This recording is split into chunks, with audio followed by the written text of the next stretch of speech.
Welcome in, everybody, to Fantasy Pros MLB. This is Leading Off Live. It is me, Joey P, Joe Pisapia. With me, of course, is the Welsh, and it's all of you, the Peanuts and the Cracker Jacks, with us here on the Twitch, twitch.tv/fantasypros. That's the place to be Monday through Friday to watch Leading Off Live. Live! That's right. I said live a lot of times, and now I can't live. Now the word is lost all meaning. It's a little Ted Lasso for you right here.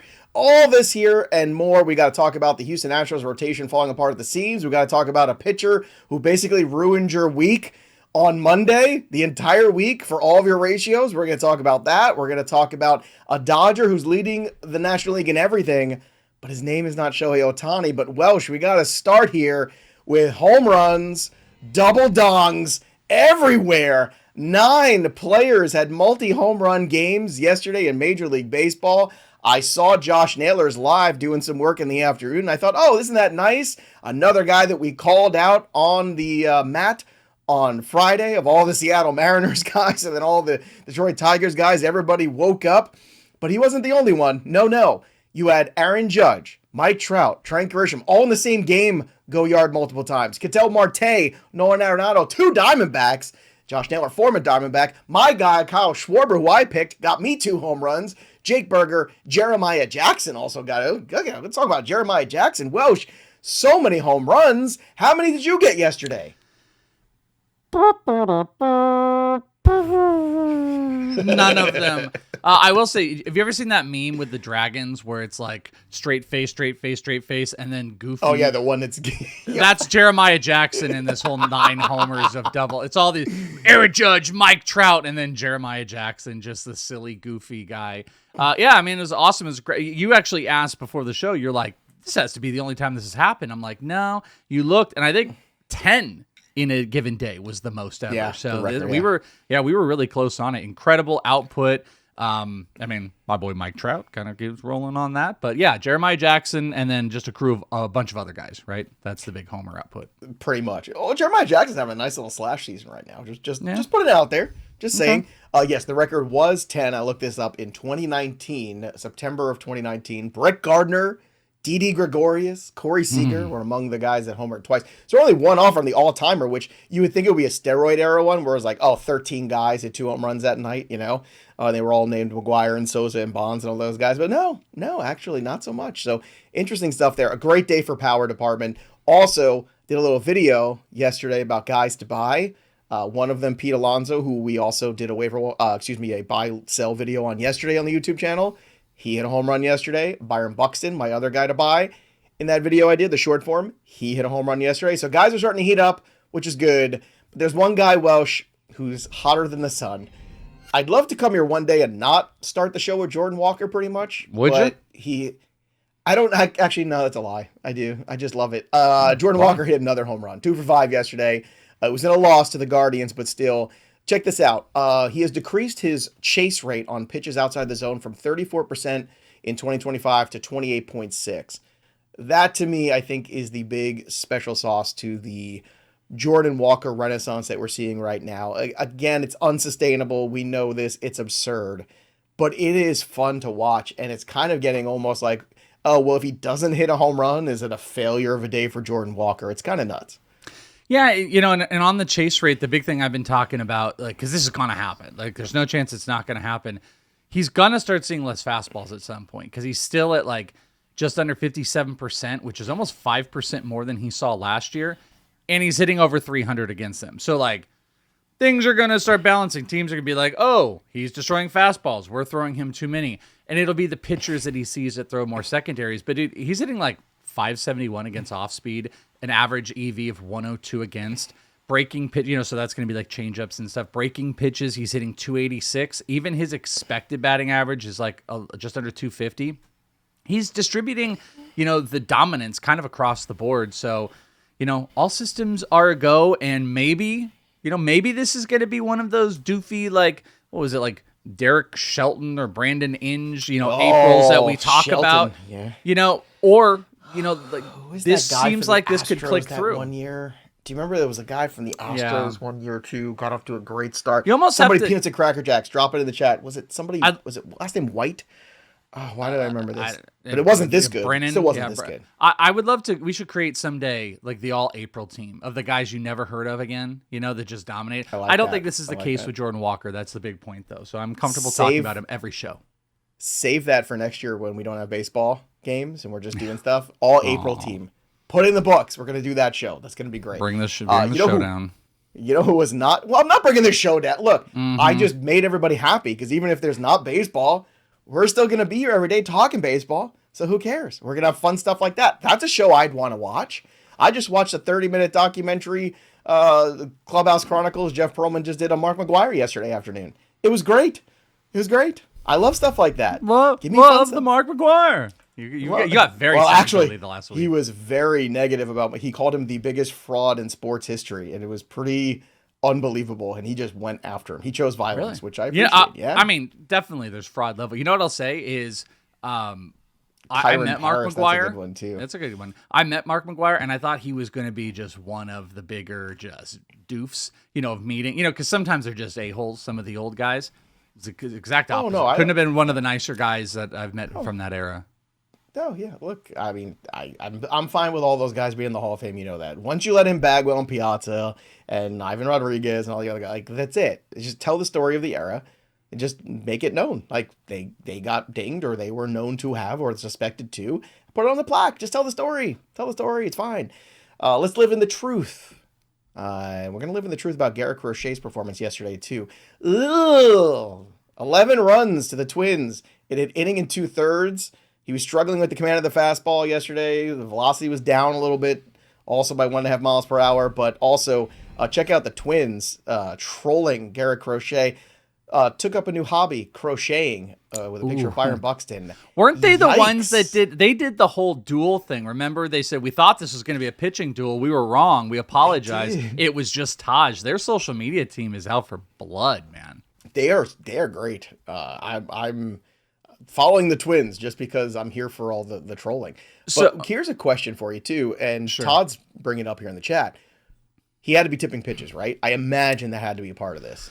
So I watched, obviously, watched the outing, looked at the stuff, but also watched interviews. And I actually thought one of the more interesting things was him talking after the game, because he had tip to him after having that performance. Just a brutal time to have to go talk to the media and try not to be super sarcastic and stuff. He said two things that were really interesting, or it was really kind of like one entailed thing. He said nobody was swinging at the sweeper. And he's like, what my game is I have 3 variations of hard I throw. And what he means by that is he's got the cutter, the sinker, the fastball. And that sweeper is kind of the go-to to set up those things. So obviously you have, his velo was down across the board. Velo was down 1 mile per hour on everything. I think it was a kind of a version of like a mechanical issue. Like he almost looked a little lackadaisical on the mound at some points. His command sucked, clearly, but it really came from that sweeper that he was talking about, that he's like, they weren't offering at the sweeper, so he said, I just stopped throwing it. And then he just has variations of hard. So my point to this is if you don't have that big breaking pitch, that's going to get you whiffs and is going to keep people off balance and stuff, and then you're just throwing 3 variations of hard, when you can't command, it's meatballs. You're just serving up meatballs for guys to just bang out of the stadium, and that's what happened. Garrett Crochet does this, though. He has, and then it's because of his pitch mix. The fastball isn't the power fastball that he can command, a la as well cutter and sinker of that. Then he has these implosions. He'll have like 1 or 2 of these, not to this level, but he'll have like 1 or 2 of these a game. So I don't know. I'm not sure I see too much from it. I'm not reading too much out of it. His command was down. I think there was some a mechanical thing in it. I saw a doctor online talking about the glove hand muscle that he might have been kind of messing with that caused it, bad command. We could try to dissect it as all we want. It was a really bad outing for an absolutely elite pitcher, and I thought it made as much sense in the planet of him just saying, hey, they weren't offering at this pitch. I stopped throwing it, and because his command sucked, he was just serving up those meatballs. Easy as that. How was the doctor dressed that you saw online? No, it was just like was he shooting any light from his hands? No, I missed that meme, by the way. I don't know. I've seen 1,200 people make the reference, but I missed it. It's all right. We'll talk after the show. We'll talk. Okay. By the way, I found the guy that I was thinking about. God bless Google. Tyler White in 2016. I was right. It was one of the whites. His nickname was Big Puddin', and he was AL Player of the Week when he debuted in April 2016. He actually finished with 26 home runs that year, but he was just on fire for a week. Like every day he was hitting a home run. People were like, who is this guy? Where did this guy come from? What's happening? I don't know how many hitting in the month of April, but Tyler White. There you go. So also, the only disappointment was not Garrett Crochet yesterday. Eury Perez, 4 runs, 3 earned. This is one of my guys, so I'm going to take a hit on this one, but I'm going to take a victory lap on another one we're going to talk about later in the show. He seemed to look good early on, like struck out 2 guys in the first frame, and then everything kind of went to crap afterwards. 3 runs in the 4th inning. He ended up getting lifted just 76 pitches, which I'm not a big fan of. Like, I don't get this. Like, let guys work through things. Let them go through adversity and then find ways to reestablish themselves after they go through peaks and valleys of a game. I know it's April. I'm sure that's a big part of it as well. I just don't know what we're teaching about that, because I think part of pitching at this level is also learning to overcome the adversities of maybe first time through the lineup is good, second time they get you. What are you going to do the third time? Like, where is your competition level at that point? Not just physically, but mentally. I feel like the great pitchers always find ways mentally to overcome some of those bad innings. And when guys have bad innings and then you start to say, okay, well, it's not working out, we'll just get you out of here. I feel like they never learn how to get over that adversity. So any thoughts on the Eury Perez start from yesterday besides disappointment? Well, maybe, but it all comes down to command. This is crazy at this point. Because I was looking at his Stuff Plus numbers. His Stuff Plus numbers are as good as they've ever been on his pitches. So is a pitch as good as it was last year standpoint? Sliders like a 115. Like, his Stuff Plus numbers are the same as they were last year, but his pitch plus, or location plus, is in the 80s, and that's like you want it to be at 100, obviously. High 90s is doable. He's in the 80s, and all that does. And my point to saying that is like the pitches are still good, but he has no command, and that is seen. And he is currently giving up a 17% barrel rate. That's absolutely insane. This number too. There's this percentage called meatball swing percentage, and essentially what that is, like I'm Garrett very Crochet. aware of this percentage over the years. Yeah, this is one that you're going to really hit home with. I have a very high meatball percentage. It's essentially the pitches, that a pitcher is throwing that are just down the plate, and then pitchers are just banging. 95% right now for Eury Perez. A 95% meatball swing percentage, almost 96. It's got to be at the tippy top of the league. And the only stuff I can find like in his actual stuff is he is going more sweeper this year, and he's got this harder slider. So it's like fastball, harder slider, sweeper, and the harder slider is getting just banged around. And I think that's contributing to him having issues throwing in the zone. So I don't know. I hope he'll work through this. Eury Perez will work through this, but I think we're a lot further away from like this elite, hey, he could be top 10 pitcher. Like, you're seeing some of the warts out there. He's changed his pitch mix. It's not necessarily working. The stuff is there. The command is out. He'll kind of get back to it, but I gotta not bet Eury Perez right now, because that was stupid. Yeah, that's all right. We all have our ups and downs. All right, let's talk about who's going down to the bullpen. Brandon Pfaadt is. Merrill Kelly's back. Our boy Merle's back. So there you go. We have the answer of who's going to be out of the rotation. It's Brandon Pfaadt. Not surprising. See ya. The Orioles acquired Christian Encarnacion-Strand. We said somebody would take a shot on him, and they did. So great. Another mid-level quad A player to go hang out with Kobe Mayo and the likes of Heston Kjerstad and all those guys. Perfect. It's like the infinity gauntlet of quad A players. Good job, Orioles. CJ Kayfus got sent down, so we'll see if he can get straight there for the Guardians. 2 other things of note here that I think are going to have prospect implications. The first is Parker Meadows was officially put on the 60-day IL. So he fractured his arm and had the concussion. They said there's no timetable for his return. I think this is going to be more than 60 days, personally. I think it's going to be a very long recovery period for him. It was a very nasty injury. I know the Tigers threw cold water on the whole Max Clark thing, but I do think in May we do get Max Clark. So I would be stashing him now, especially since you can do it cheap because everyone just threw cold water on it. And then the other one was Lenyn Sosa, was acquired by the Blue Jays from the White Sox, which I think also might open up a spot for our boy Antonacci sooner than later. So those are 2 guys right now that I think are moving towards that. Welsh can chime in here with any other cold water you want to throw on this. You think I'm crazy? What do you think, Welsh? Yeah, well, I mean, the Max Clark, when we were talking off air, you were saying April for Max Clark, which I disagreed with. So I agree with you early on May. Early May. Yeah, I think that's within the timetable. But yeah, that's what I've been saying is like, I think Max Clark has been definitely there and his performance is there, but the team was completely, or at least some beat reporters were completely dismissive of the idea that they're going to bring him up. But you lose Parker Meadows for the year. I mean, you're already in manipulation time. I think early May is a definite. That's why we've talked about him. We can put him on there. Yeah, for sure. And then, but add him now, because now is when you slide him through there, because everyone goes, oh, it's just Javier Baez, well, whatever, Yeah, it's just like, would you want to hold on to a rookie for like 3 weeks on a dead bench spot? If your league kind of works like that, then I'm absolutely an advocate for it, or if you can have NAs. But I don't know if you get short benches and it's kind of competitive and, like points league, sometimes you're just running through. I don't know if I would want to at this moment. I might wait a week because I don't think it's imminent. But, you make that decision on how important it is to you. I love Max Clark. He's, top 10 I just want it cheap.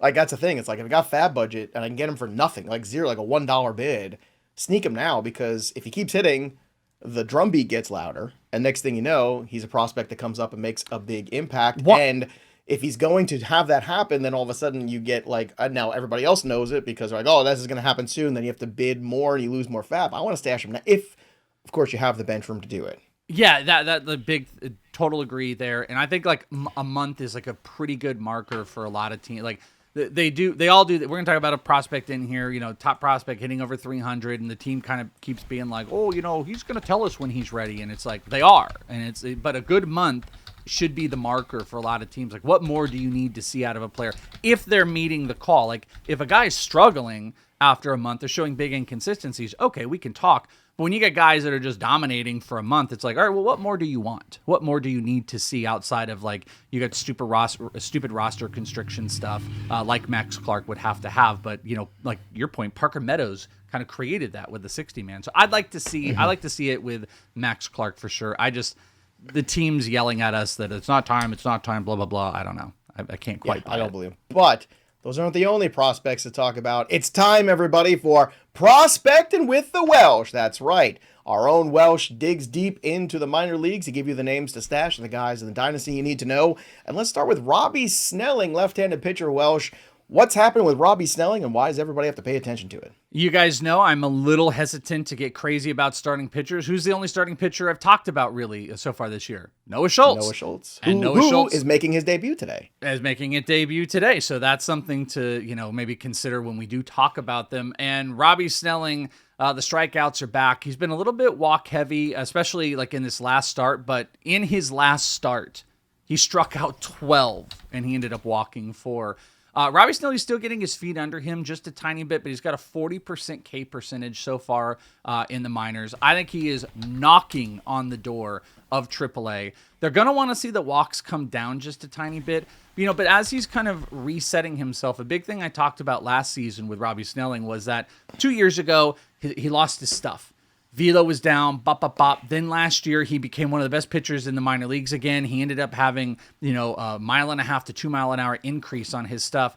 Currently, his fastball is down just a tiny bit, but the rest of the stuff is all there. He's getting whiffs. It's great stuff.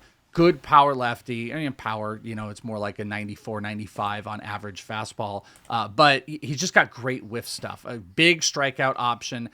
They have to be careful because you got Eury Perez who's having command issues. So it might take another start or two. I think they'd love to see a start that it's like a 1-walk outing because, again, he struck out 12 while walking 4 in the last one. But Robby Snelling is one of the better minor league pitching prospects that's out there. He's dominated. He's second in the minors in strikeouts right now. I definitely think you need to be stashing and paying attention to Robby Snelling because he should be in the rotation here pretty soon.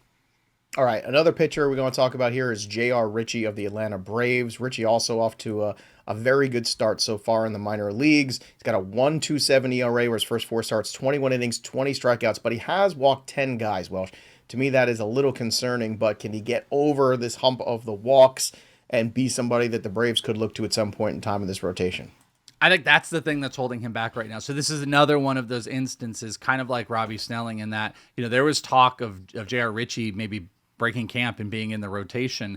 The command the walks are a little bit of a problem, but I mean, the stuff is looking really good. He's got this 5-pitch arsenal, 4 of which he throws double-digit percentage of the time. He's throwing more fastballs this year, which hopefully, I mean, maybe that's part of the walk issue that's going on here, but he's got curveball. He's got a changeup. The changeup obviously is going to get a lot of whiffs, but K number's down a tiny bit, but the dominance is there. J.R. Ritchie, if more than anything else, like I have a more aggressive approach with Robby Snelling because I think he's going to be very, very fantasy relevant. Sometimes the Braves have pushed some of their pitching prospects out.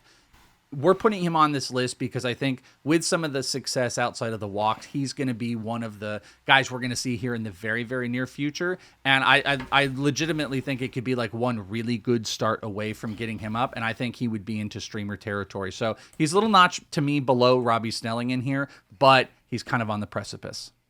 All right, another guy that we've talked about already, Ryan Waldschmidt of the Arizona Diamondbacks. Now, this was a guy that we were concerned was not on the 40-man roster, but we thought the Lawler injury maybe might open a path. Once again, cold water was kind of thrown on that. Has anything changed in the last 10 days or so regarding Waldschmidt's status? Well, I mean, maybe just like my mental approach to it. Like they talked to Torey Lovello about this and like a little bit early on, and Torey Lovello had said like, you know, hey, listen, we want him to get that seasoning in the minors. This is a big thing the Diamondbacks do, and it's actually kind of stupid, where they're just like, the guy's going to tell us when he's ready. And this is in that Max Clark vein of conversation where they're like, he's going to tell us when he's ready and blah, blah, blah. And you're just like, okay. But you're also staring at a team that lost Jordan Lawler for a significant amount of time. I mean, if Ryan Waldschmidt could throw the 8th inning, he'd probably be up in the majors right now because it's not the offense's issue necessarily. That's the problem where the Diamondbacks are blowing games. But I do think with like his success so far in the minors, his strikeout rate is a little bit higher than maybe the Diamondbacks want to see, but he's got a 3.45 slash currently. He's hitting balls really hard. The hard hit rate percentage isn't necessarily showing it, but early on it was banging around. He's getting the ball in the air. He's got like a 24-degree launch angle, so he's getting the ball in the air. He's pulling it.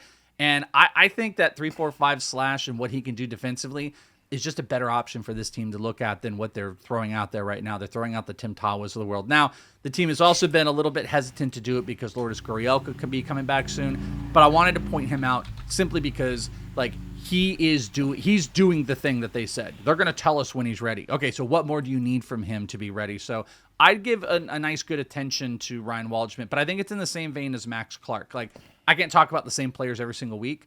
If I did, I'd be talking about Kalen Culpepper again, who we've talked about. I'd be talking about Max Clark. Ryan Waldschmidt, I just want to kind of throw back in because I think the radar is pointing over the next week or two that there could be some serious consideration. He's not the only Diamondback, too, that you want to talk about. It's LuJames Groover as well, infielder from the system. First 15 games, he got an OPS of 926, hitting 377. He's just got 1 home run, but 8 walks and 8 strikeouts. I love this new era of guys like Max Clark who are walking more than they strike out. I don't know what universe we're in, but it's great to see. So talk to me about Groover, too, and what his ETA could be in 2026. Yeah, so this one, and there's a little homerism because I'm doing 2 Diamondbacks. Just a little. Except LuJames, or he's gone as Gino as well, has been one of the best AAA players out there, one of the best minor league seasons so far. He's almost hitting 400, 377.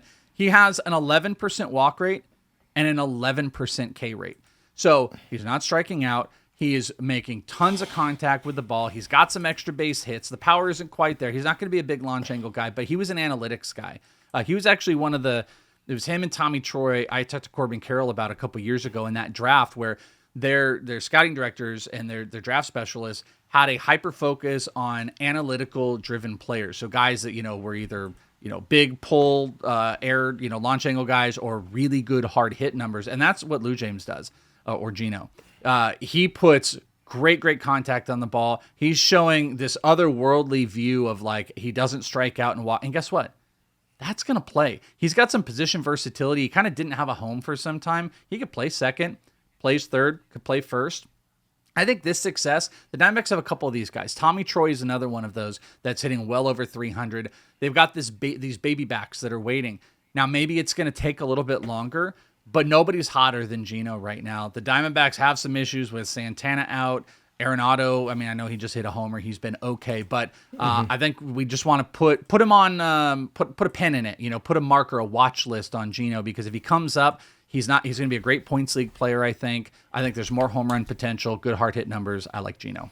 All right, Colt Emerson's a guy that we're all waiting for. 13 games so far at AAA, hitting just 265 with a 729 OPS. So it hasn't been perfect for him necessarily at the AAA level so far. So what do you make of this relatively slow start after a lot of buzz about Colt Emerson to open up April? Yeah, great setup, because you didn't know why I put him on here, and it's actually to be a little bit negative. And I wanted to put him on here because there's a report that came out today that said that essentially he's imminent. Like, he's as close as a prospect can come to being called up. So they're essentially saying, like, he could be up any day now.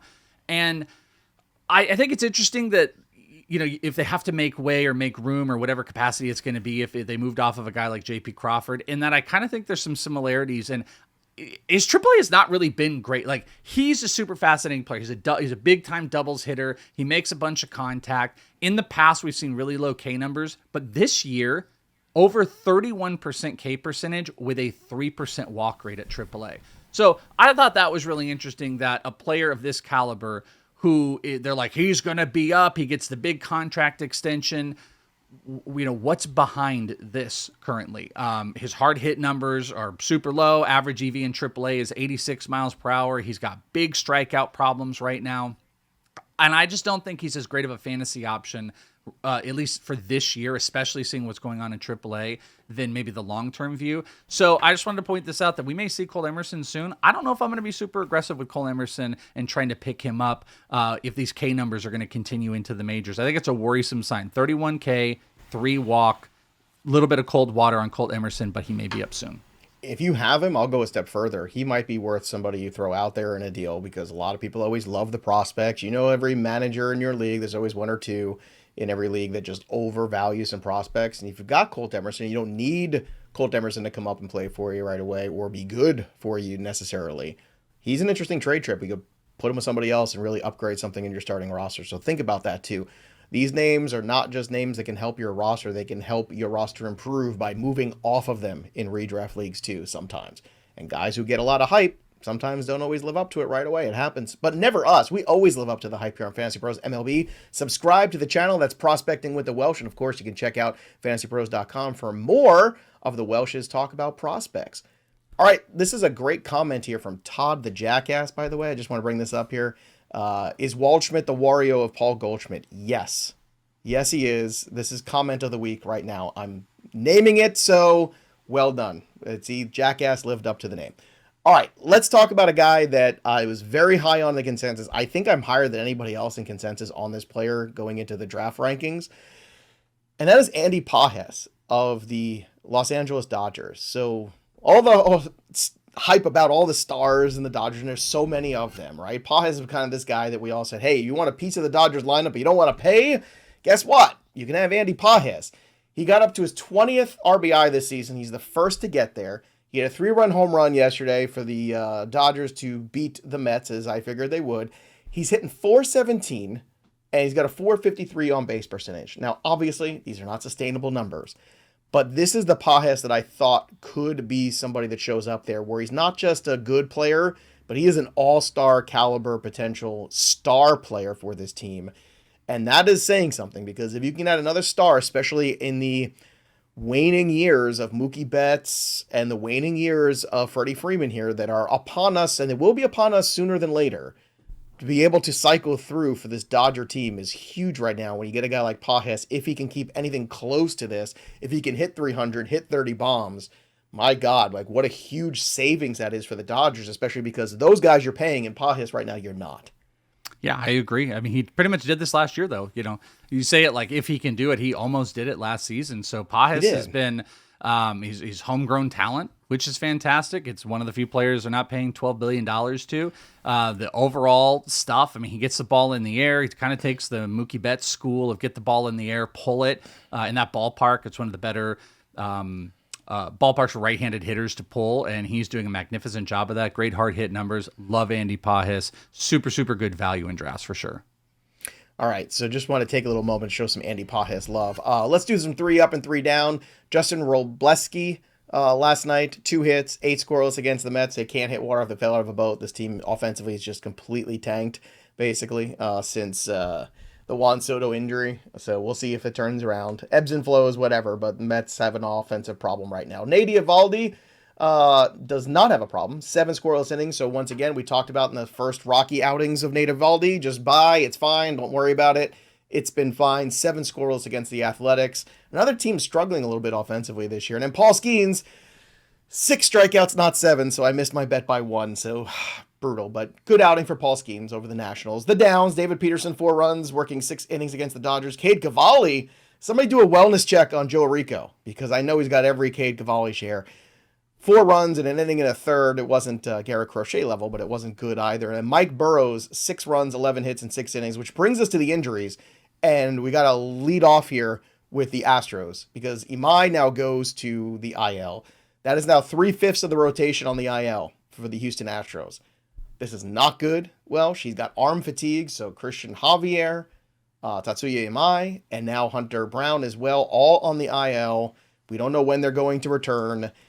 Jeremy Pena also goes on the IL, so the Astros are really taking it right now. But more to the point, let's talk about Imai, because he was one of the more divisive players coming into this draft season. There were some pitching guru people that loved him. Others had big reservations about him.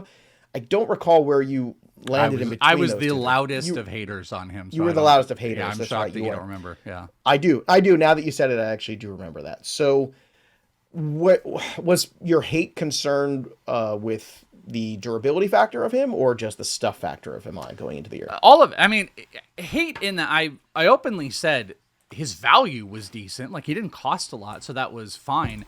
But I was pretty negative drafting none, because I couldn't get over the team putting that deal together that had incentives at 80, 90, and 100. To me, that was a warning sign that they were throwing out that there's durability concerns with him to put incentives to that. And then also there was some pretty loud stuff about the reverse slider and how it was going to work here. And he was essentially been a 2-pitch pitcher since he's been here. So, yeah, I've been pretty negative about it. Not that it's a victory lap or anything like that. He was cheap. He was one of those guys where it was like, you drafted him, he works out, great, you're awesome. If it doesn't, it didn't really like damage your team or anything like that. But this is bad for the Astros in general, and Amai's an easy cut. You just move on. Yeah. What about Arrighetti too? Because that's been a guy who's performed well in the minor leagues this year. We assume that's the guy. How aggressive would you be on the waiver wire if Arrighetti's still out there? I mean, do you think he's still out there? I think I'd be. Well, let's play the game. How much is he rostered on CBS? Let's go. I went in for him on Sunday, and I did not get him. My bid was not enough. In fact, my bid was half of what he ended up. I think he went for 16, and I bid 9. So close, but no cigar. Good. What's the roster percentage on CBS? What do you think? 40.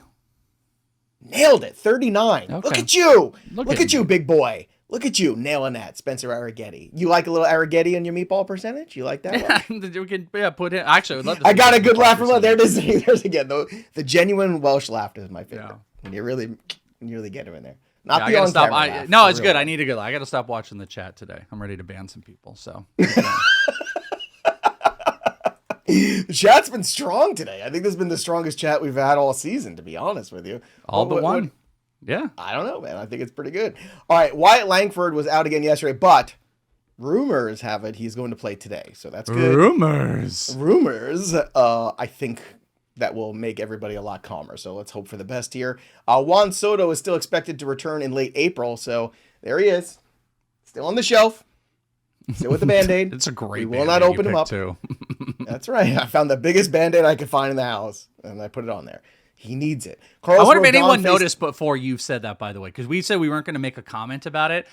We went about a week with. I never saw a comment in the chat about the Band-Aid. I didn't see it on the YouTube either. I don't know if anybody ever caught it on the YouTube channel, but we put Juan Soto back there and we put the Band-Aid on him as requested, but we didn't mention it. But it's been in the background there, so as you can see, there it is. Whoa, there it is. All right, so when he comes back, we will unbox Juan Soto from the IL. But not yet. Carlos Rodon faced live hitters yesterday. It's better than facing the dead ones. Thanks, Joe. Sorry. I love this. He faced live hitters. No, what else was he facing? Like a mannequin? What the hell did you put out there? Actually, they do. They'll put those like the cutout, like the cutout player they'll put on a mound. And what's the difference? What's the difference? They don't swing. The live hitter just stands there. So why not just have the cutout? Why are we I think paying there's these a extra mental. guys per hour? I think there's a mental difference between throwing to a live person and throwing to like a cardboard cutout. I think there is. I guess. It's a mental game, Joe. It's all a mental game. Anthony Volpe is going to, speaking of mental games, he's going to begin a minor league rehab assignment here in Somerset, 10 minutes away from me. Will I go watch it? No. Why? Because I can't stand watching Anthony Volpe play at the big league level.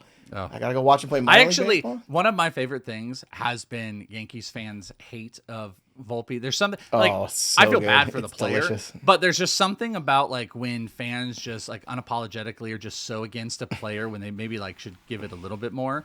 There's something about the Volpe and Yankee fans that's just magical. So I'm kind of excited for him to come back. To Wonky's point, of course I've watched Major League a million times, and yes, I remember he took out a non-live hitter, which is why I think, especially a guy coming back from injury, you should just have a cardboard piece there. I mean, who knows where that ball's going to go? We don't know. We don't know how long Carlos Rodon was pitching in the California People Usually League. In those, they'll start with just like fastballs, and then maybe they'll work to like secondaries and stuff like that too. So yeah, the Volpe disdain from Yankee fans is epic. I think it's unmatched. Is there a player that is more hated by a team, their own team, than Anthony Volpe? I don't know if there's ever been a quicker turn from a player who is like, this is our future star, we love this guy, to we hate this guy. I think that's what's so interesting about the Volpe turn. He's gone full heel, which I kind of like. I can't think. I honestly, I can't think of another player that is just so hated by their own team. I mean, like maybe Billy said Deshaun like Watson. That's a good one. Yeah. Okay. Well, that's okay. Without cause. There's a little bit of cause. Just straight performance based. And just from somebody who went from the golden child to the pariah as quickly as Volpe has, that's a good one. And it's not like the A-Rod, because A-Rod had success. I think we're talking about a guy who was supposed to be the new guy. See, and Lindor doesn't matter either, because Lindor was loved in Cleveland. He came up. He was always. I'm talking about internal. I'm talking about. But you want to know why Lindor is hated is because he has all this money and stuff. Like. He doesn't have the money. Volpe doesn't have the, it's not anything there. It's that he was going to be the next big thing, and he's more hated than anybody. Like Seth brought up like Jack Flaherty, not even on the same plane. Like there's nobody even close, I think, in baseball or maybe even in sport of more hated by their own team than Anthony Volpe. And that's like hilarious, but also like sad in its own right. Like Anthony Volpe needs to get the hell out of Dodge. I have one. I have a name, but I don't know if it's okay. Apples and oranges. Rick Ankiel. Rick Ankiel was pitching in the playoffs and looked like the next stud in the rotation of the Cardinals, and then the wheels fell apart with the yips, and then a couple years later he's an outfielder, for another team. I don't know. He was kind of they booed him out of the ballpark because he couldn't throw a strike. He was kind of loved in the whole like two-way playery type. I mean, maybe that came later. You're forgetting the hate for Rick Ankiel from the implosion in the playoffs to he can't throw the ball over the plate anymore. He's falling apart as a pitcher. Yeah. The only difference is Volpe gets it constantly because he's a position player. Ankiel was getting it once a week as a pitcher. But also, different. You could also say that there's no other city that breeds hate more than New York. Like maybe Philly. Sure. Like who else? You could probably take 15 different cities of teams, and they don't have as much hate as like the Yankees. You know who else hates Gary Sanchez? Kyle Harrison right now. Kyle Harrison hates him. All right, last couple injuries. Matthew Boyd, bullpen session on Sunday scheduled. Brent Rooker, still no baseball activities, so he's going to be out a while, folks. And then Jackson Holliday will not be activated from the injury list this week, so we continue to have the mystery of Jackson Holliday continue on. Let's talk about the home run calls, because that board looks way different today than it did yesterday. You know why? Because this guy is on it for the first time in 2026. Gross. Joey P with 5. Kyle Schwarber, 2 bombs. But Solar Flare at 8 with Legit tied at 8. Right up there. Juan Soto jersey up for grabs. Go join our Discord. FantasyPros.com/chat. If you subscribe here, use your Amazon Prime. $5 get you subscribe to our Twitch. No commercials. And you get to make home run calls. So either way. Or you could just, use the premium tools at Fantasy Pros, upgrade your account, and you can make home run calls then too. But clearly, one day can change a lot in the home run contest. I think that's what yesterday proved. I'm taking Yordan Alvarez today against TBD in Colorado. Did we get the official person yet since this morning? I don't know if we got one yet. I thought Lorenzen was pitching today. It was TBD this morning as of 9 a.m., and then I've been doing football shows ever since. So I will look again to see Let's take if a we look. got Yeah, it's somebody. Lorenzen. It is Lorenzen. It's Lorenzen. It was TBA this morning. So TBA undefeated. I'm going Alvarez. Where are you going? Give me Rafael Devers. I'm going to go Rafael Devers against Seth's Cardinals in St. Louis. No, I'm sorry. I was looking at the wrong one. Who the hell is my... Where's my team? Oh, no, it's the Reds. That's why. That's right. That didn't make sense to me.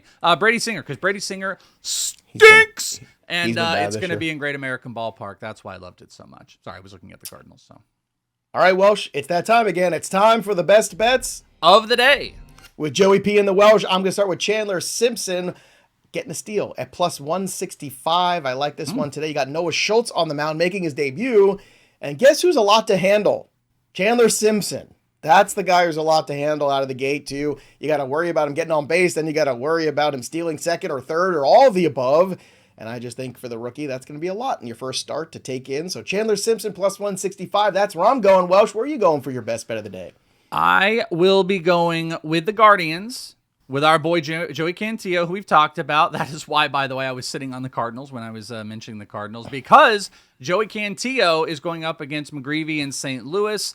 The Cleveland Guardians have got a plus record on the road so far. Cantillo's kind of been a monster, so I don't want to play with bullpens. I don't want to play with any of that nonsense. I want the Guardians first five. I want the money line, because if it ties, then we push and we get out of it. If the Guardians are up at all through the first five, then we win. So Guardians first five money line backed by Joey Cantillo. That is my best bet of the day. It's a pretty good one, too, and make sure you put all of your bets over at Hard Rock Bet, the sponsor of our show. If you haven't joined Hard Rock Bet, get off the bench, and new signups can double their winnings with their first 10 bets, max of $50. That means if you want to win $100, you can make it $200 now with Hard Rock Bet, Florida's sportsbook, because baseball is back in full swing, and it's time to make some money on America's pastime. So make sure you download Hard Rock Bet app today. All right, Welsh, good show today. We got the Noah Schultz stuff going on today. We got a lot of fun things. What's got your attention? Speaking of fun, well, what got my attention is you have not been looking at the chat. Today's kind of an important day, Joe, and you almost went past it. For weeks, we have been promoting a little belt giveaway. If you remember, that's Joey. right. It's the 14th. That is right. And Callie has been screaming at you in the chat. You know what? I tend to mute him during it. So we have winners of the belts. Is that what we have? I believe so. I believe so. I mean, I'm not hosting here, but it is belt day. It's officially belt days. You're a good host. You could certainly do it. I don't have any of the info. I just saw Callie yelling at you, so I was trying to save Callie here. So Callie, you tell us. Do we have names? Do we have art? Oh, what do we have? There we go. Was this matching Rhino? Is one of the matching Rhino. You have won the belt. Baby Billy Bible Bonker gets a belt.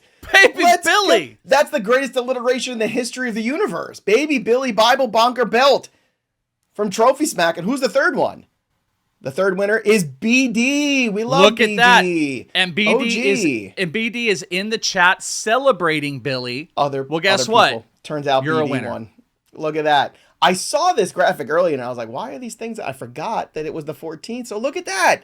Congratulations. You're the big winner. See? Hit us up at mailbag@fantasypros.com to confirm your prize. So all three of you, BD, Baby Billy Bonker, and who is it? Matching Rhino, the three of you, email us, mailbag@fantasypros.com with your proof of your YouTube subscription there and your address, and we'll get this sent out to you as soon as we can. And guess what? So we got not one, not two, but three. Good job, Welsh. Way to be the man of the people here. Well, and hey, we ain't just talking about giveaways. We ain't just talking about giveaways. We giving the giveaways. We said we were giving 3 away.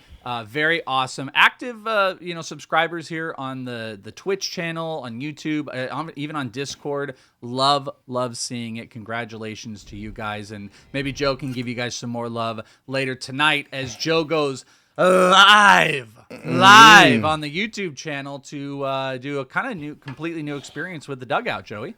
That's right. The Dugout premieres tonight, and we're going to be giving away this bad boy next, which is the championship trophy from Trophy Smack, the #1 destination from Epic Fantasy Hardware. So again, subscribe to our Twitch. You get 1.5 times odds of winning this. And of course, subscribe to our YouTube channel so you get a chance. Drop your comments, subscribe, and that way you could win, just like the 3 winners we just did. I don't know if we're giving away 3 of those. I think we just got 1. That'd be pretty cool. We had the 3 belts laying around. I don't know how that happened. But yes, tonight, join us live, 8:30 Eastern, myself and the Wonky Penguin, hanging out watching baseball, talking baseball, taking your questions. Grab a beer or a cocktail or you should do like Jonathan. You like to wasn't it in. Jonathan Or dessert. Papelbon who like ate chicken and drank a beer or whatever in the dugout? You should do that. Yeah, I mean, maybe we'll cigarettes in the dugout like Keith Hernandez and Jim Leland. We could do that too. Maybe don't do that. But Yeah. I don't know if Wonky smokes or not. But look, we're going to be hanging out tonight. We wanted to hang out with you. Subscribe to the channel. Ring the bell till it goes ding from 8:30 to 10. And we got a great slate of games tonight too for this. Also, we got a ton of really good stuff going on tonight. We got Cubs Phillies at 6:40. I'm sure we'll be talking about that game. We got the recaps of some of the afternoon action too with Kyle Bradish on the mound. We got Noah Schultz making his debut. We got Luis Heel coming back to start after all the runs that got scored last night. We'll see what happens tonight. Just a lot happening in Major League Baseball, and even Ohtani on the mound tonight too at 10. So a lot of good stuff here. Very excited, Welsh, about all this. Fun. So yeah, thank you very much. You saved my bacon there on the giveaways. So there you go, everybody. Good job. Good. Congratulations on the giveaways. More giveaways to come. Subscribe to the channel. And I think we're working on trying to do the Paul Skeens thing, Livy Dunn thing, maybe Friday. Maybe there's rumors. Welsh has to order a hat today. Yeah, there's rumors that it could be. It's not going to be a birthday present for me now next week, but there's rumors it's going to be this week. So make sure you're tuned in all week long. My wig, hearing it's here. I haven't tried it on yet. So what about your? Maybe tonight on the dugout. What about your? That I don't know. You cannot do this without. I was gonna wear she wears like those like leotard things because she's a gymnast. I was gonna wear something that looked more like that. Yes, I wasn't gonna wear the bathing suit. Well, yeah, the leotard, it's like the same thing. Isn't it? We'll see. That'll do it for us, but the story of the game goes on for the Welsh. I'm Joey P. We'll see you next time, kids. See you. Meatball percentage. My meatball percentage as a youth, very high. I don't want to know your meatball percentage. Oh, my God. Yes, between both grandmothers' houses, let me tell you. A lot of meatballs, a lot of Sundays. And it is a weird name with the of sauce a stat. and the bread, and I would sit there and I watched the Mets game in the afternoon, and then you eat dinner after.